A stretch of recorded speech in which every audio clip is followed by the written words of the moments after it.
Well, hey y'all, and welcome back to Crazy Cat Fishing. I'm your host Stacy. Thanks for stopping by and watching again. Hey, today we're not going to do no fishing. I'm going to talk a little more about my new kayak, the Perception Outlaw 11.5. Just tell you a little more about her and show you what I've done to her, which there's really not a lot that I've done to her, not a lot that I need to do to her. She pretty much comes already ready for you to do everything. There's not a lot of modifications, which, you know, getting a new kayak, that's part of the fun, is modifying it to make it your own. But also that was one of the selling points. I didn't have to do a lot to it. So enough of me rambling, let's just get into it. Let me show you what I've done. Let me tell you some more about the kayak and all that, and I'll see you here in just a second.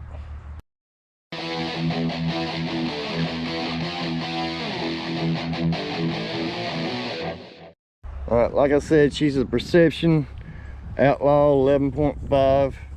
She's 11 feet 5 inches long. She weighs 77 pounds. She's 35 inches long. She has a weight capacity of 425 pounds.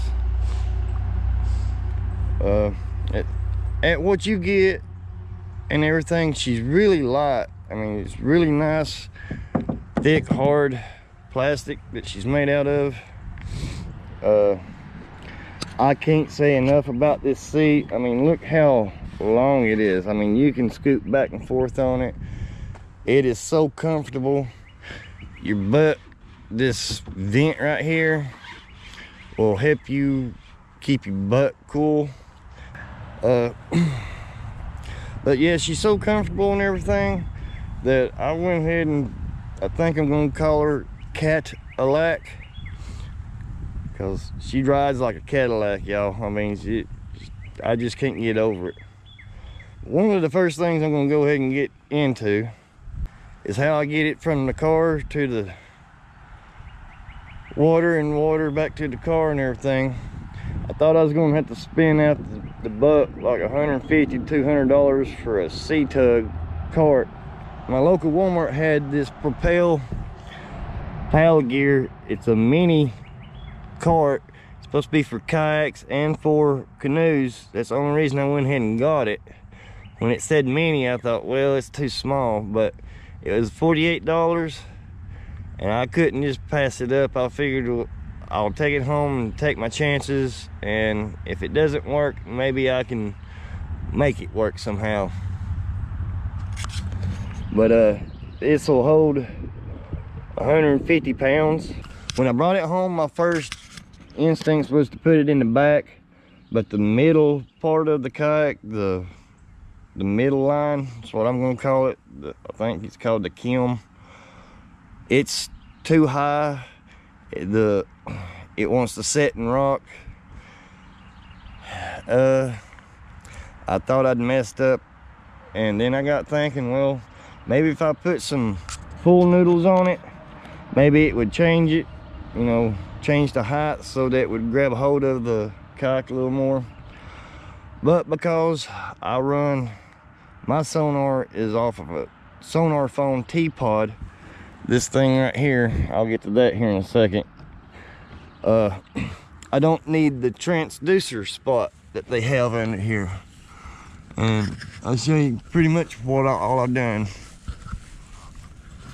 I added these pool noodles, zip tied it on to over the original pads, and as you can see, it actually touches the kayak now on each side, plus the main line gets shorter right here, so there's not so much in between. And then I just took and put it up against this right here, and it holds it there, and it works really, really well. So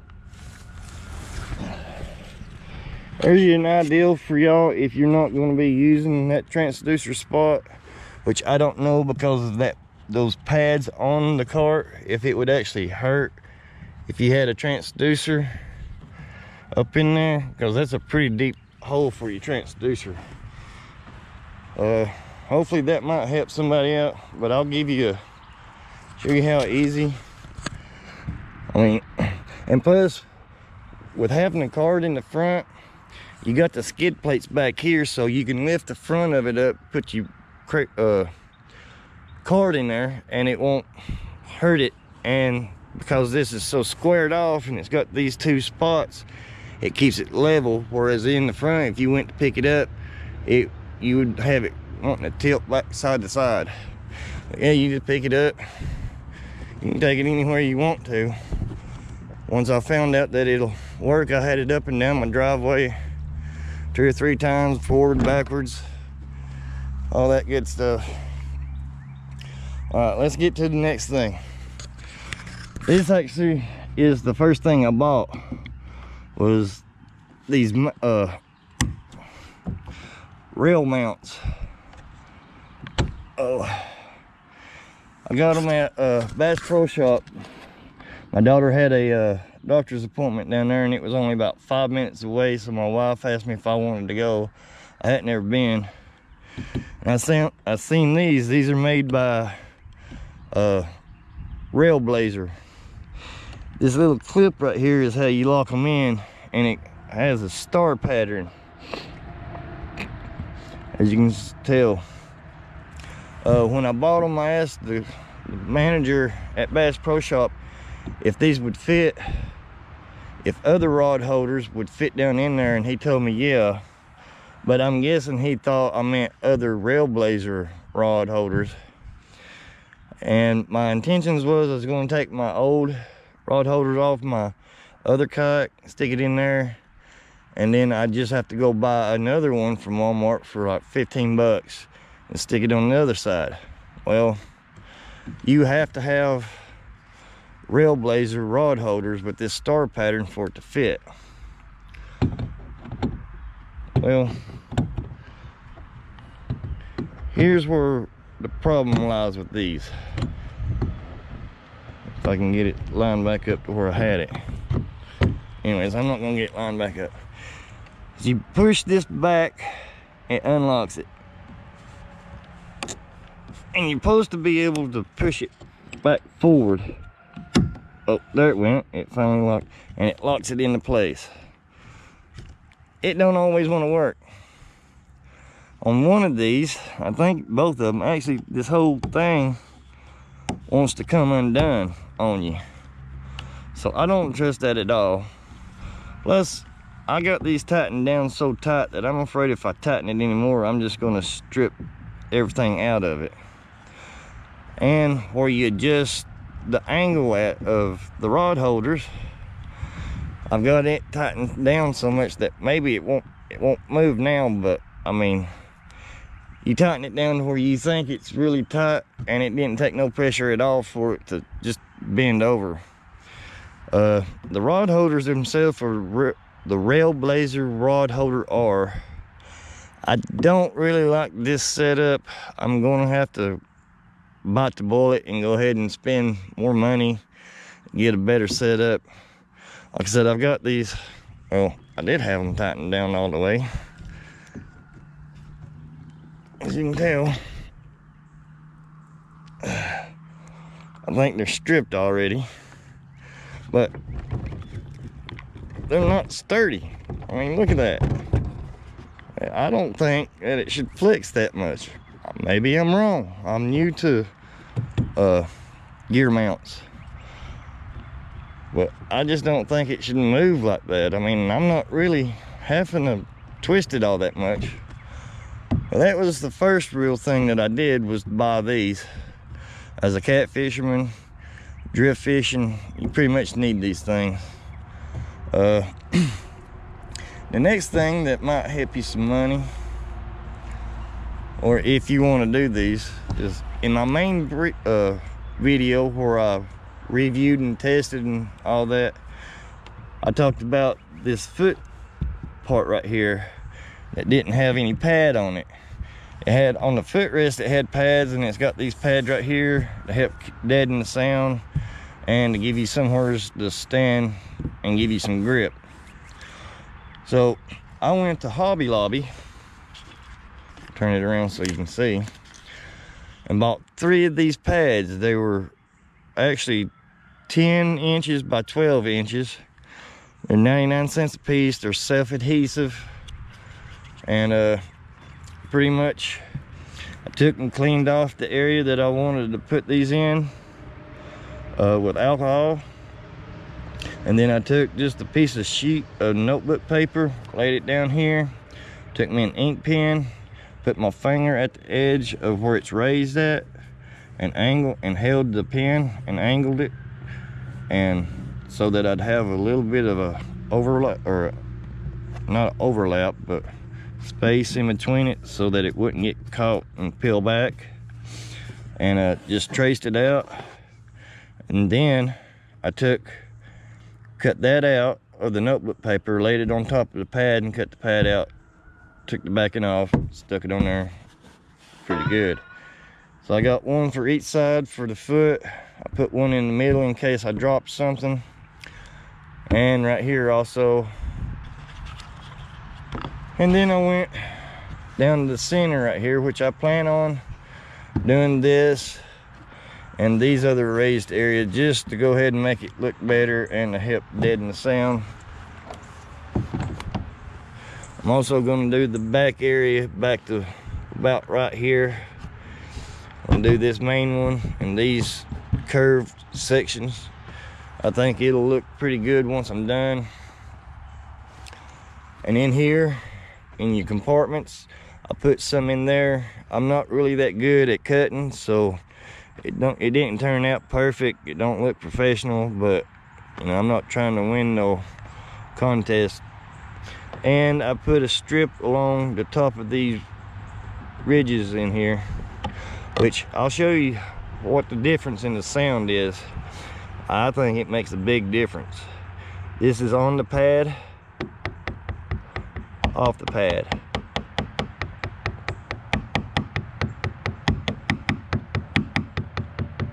And if I drop it, it's just a dull dud. I mean, this is rattling, but compared to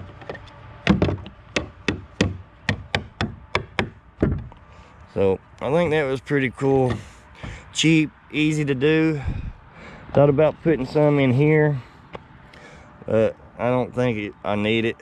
Something that I noticed, and I think I've seen on someone else's video, you know, we got the paddle rests up here, and there's a little niche right here, just perfect for you to lay your paddle across after you rest it up there. I thought that was a pretty good idea.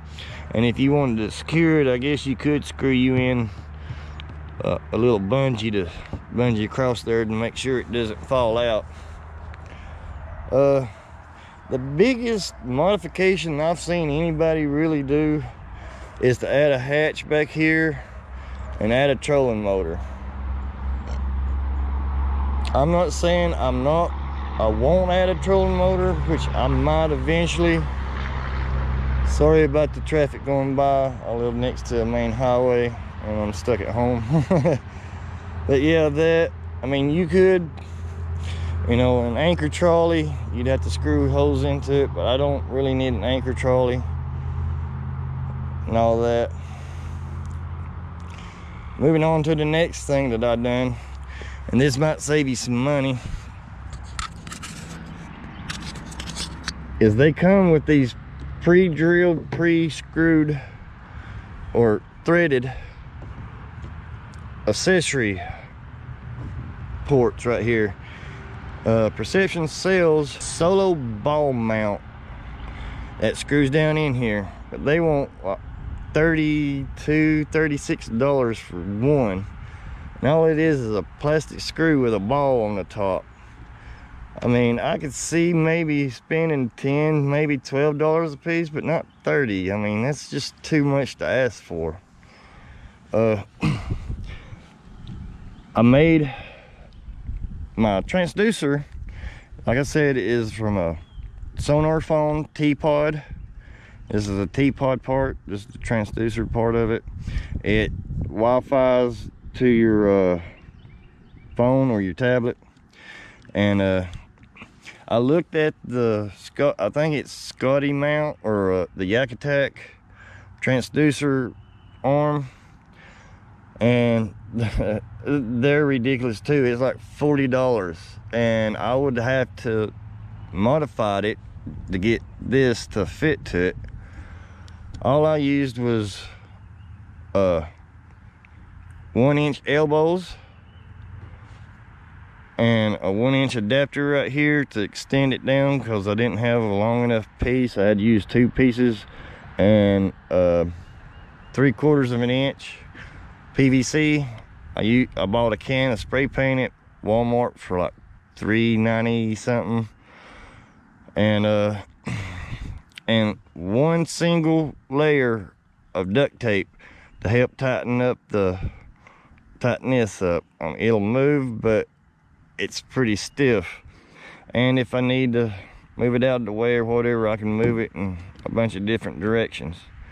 So I saved $40 on the transducer arm, and then I saved even more money by making my own camera mount, which I don't know if I'll ever use it or not. Mostly if I'm at nighttime, so that I can have light shining back at me to see the fish after I catch it. I plan on putting some LED lights up here, strip lights, to help illuminate the cockpit. Took a piece of pool noodle, strapped it on there. I got a zip tied on there. That's nothing major. Did the same thing with the duct tape. If you go try to buy a camera mount from Yak Attack or whatever, you're looking at another $30–40. And oh, this PVC came from my daughter's an old yard game beanbag toss game. This was the frame from it. I saved it. I've made other little things out of it, and this is what I had left over. So I mean, I got a can of spray paint invested, and it saved me almost $60–80. Plus saved me, you know, let's see, $30–60 something for a mount that I don't have to spend. So I mean, there's ways to get around. I mean, PVC is the kayaker's best friend. Saves you a lot of money. You can customize it still, make it look the way you want it. Like I said, there's not a lot that I need to do to this kayak. All I do mainly is catfish from it. I mean, I do a little bit of bass fishing or whatnot, but I don't need all that fancy doodads and everything. What I got here will probably be the same, except for the padding. I'll add some more padding to it, and maybe, like I said, in the future I might add a trolling motor or a Bixby motor or whatever, but those things are expensive too. One other thing that Perception sells for this kayak that doesn't come with it, they have saddlebags to fit down in here and strap onto here. Well, again, for a bag they want $60. I don't see paying $60 for a dang bag. Plus, me personally, I like having this open so I don't have to worry about, you know, digging in and grabbing a bunch of stuff. I can just reach down and get it right here. But if you want something that can be closed up and you like to make it look a little different, more, go to Walmart, get you a ammo box. You can get an ammo box for about $5 to $10. I mean, I think it works pretty good. Then if you want to strap it in, you can either just take you some bungees and run it straight across and just have to unbunge it every time you want to get in to your box, or you could take and drill you some hose, 2 holes on each side, run your bungee through there, tie your knot off so it won't come through, and just strap it down. And then just take some silicone and silicone the inside and the outside of the hose to keep it waterproof, And there you go. And you saved you $120 on Saddlebags. Sorry perception, but a lot of us are poor people. When we got to do what we got to do, we can't pay outrageous prices for just a bag and for a plastic nut or a plastic screw with a ball at the end of it. But the kayak is great. I love it. I can't say enough for it. But yeah, that's what I've done, and I hope you came away with a little bit of something. Maybe it'll help you save some money. Maybe it'll help give you an idea how to save some money on how to upgrade your kayak or personalize it and all that. Thanks for watching. I'll see you on the next one. Always, Crazy Cat Fishing.